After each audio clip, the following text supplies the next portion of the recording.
le jubilé de platine de la reine Elisabeth II avait un goût bien plus particulier que d'habitude cette année.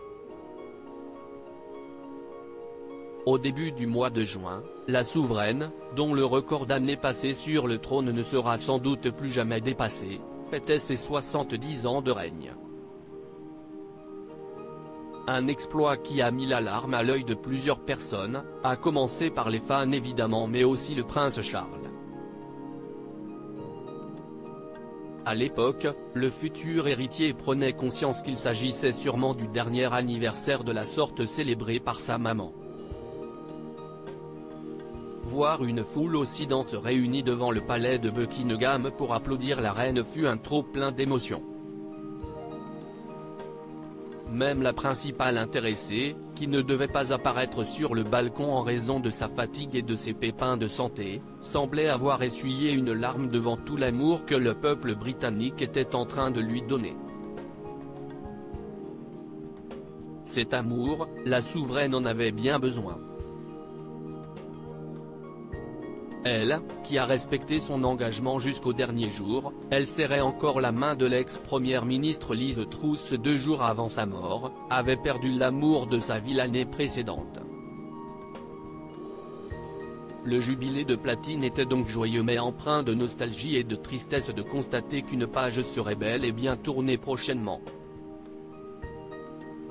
Mais heureusement, la foule et le clan Windsor ont pu compter sur la présence perturbante mais absolument indispensable de Louis de Cambridge, petit dernier de 4 ans de Kate Middleton et William, pour égayer les esprits et changer les idées de tout ce petit monde.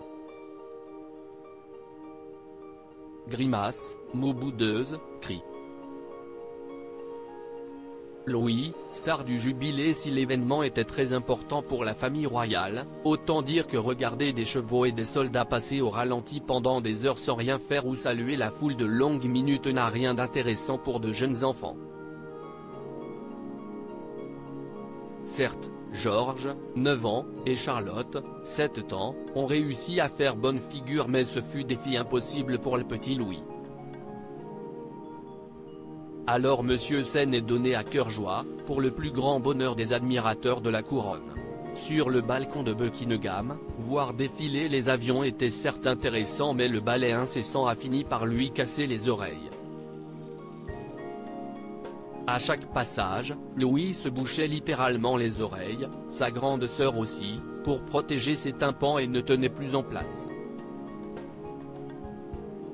La bouche grande ouverte, le petit frère de Charlotte et George semblait même hurler pour couvrir le bruit des avions. Autre moment mémorable, la parade des soldats et des gardes. Toute la famille avait pris place dans des tribunes installées pour l'occasion. Mais là, même chose, difficile de tenir en place pendant des heures en regardant des gens, aussi déguisés soient-ils, marcher les uns à côté des autres. Pour combler les nuits, tous les moyens étaient bons. Louis a chahuté, basculé de sa chaise sur les genoux de sa mère qui l'interdisait de parler en lui collant une main sur la bouche. Ça, c'était quand il ne tirait pas la langue ou qu'il n'enchaînait pas les grimaces. Même son oncle pourtant imposant, Mike Tyndall, n'a pas réussi à raisonner le petit garçon et à le faire se tenir tranquille. Si ce petit spectacle nous a beaucoup plu, pas sûr que le Père Noël ait été du même avis.